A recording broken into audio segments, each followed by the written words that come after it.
কৃষক বন্ধু প্রকল্পে আবারও কৃষকদের জন্য সুখবর। ইতিমধ্যে কৃষক বন্ধু নতুন প্রকল্পে নতুন কৃষকদের টাকা আবারও ঢুকতে শুরু করে দিয়েছে।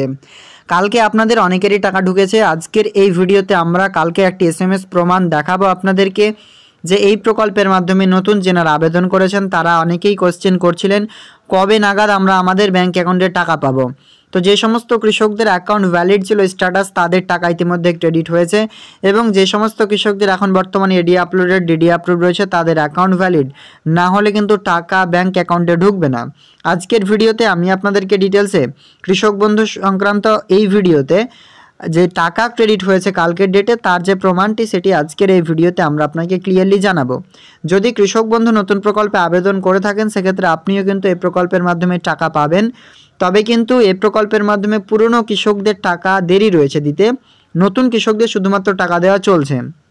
এবার আপনি এই প্রকল্পে আবেদন করতে চাইলে A to Z আপনার ডকুমেন্টস অর্থাৎ আধার কার্ড, ভোটার কার্ড, অ্যাকাউন্ট এবং ল্যান্ড রেকর্ডের যে পর্চা হার্ড কপি রয়েছে এই সমস্ত ডিটেলস প্লাস আপনার রেশন কার্ডও লাগতে পারে, সাথে কিন্তু আপনার একটি ফর্ম দরকার কৃষক বন্ধু নতুন আবেদনের জন্য।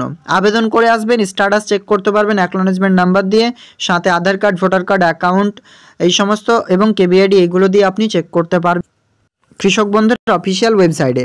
তো কৃষক বন্ধু প্রকল্পের অফিসিয়াল ওয়েবসাইট থেকে স্ট্যাটাস খুব সিম্পলি চেক করতে পারছেন আপনারা, সেখান থেকে অবশ্যই চেক করে নেবেন।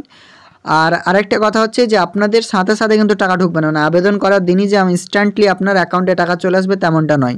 আবেদন করে আসলেন, আপনার অ্যাপ্লিকেশনটা রাজ্য সরকারের দ্বারা অ্যাপ্রুভ করা হবে, তারপরেই সেটিকে স্টেট কোঅপারেটিভ ব্যাংকে পাঠানো হবে, তাদের কাছ থেকে ভ্যালিডেশন সাকসেস হয়ে গেলে অ্যাকাউন্ট ভ্যালিড চলে আসবে। আসার পর রাজ্য সরকার কিন্তু সেই টাকাগুলি ওয়েবেল টেকনোলজি সিস্টেমের মাধ্যমে স্টেট কোঅপারেটিভ ব্যাংক আপনাদের ব্যাংক অ্যাকাউন্টে এনইএফটির মাধ্যমে ট্রান্সফার করবে।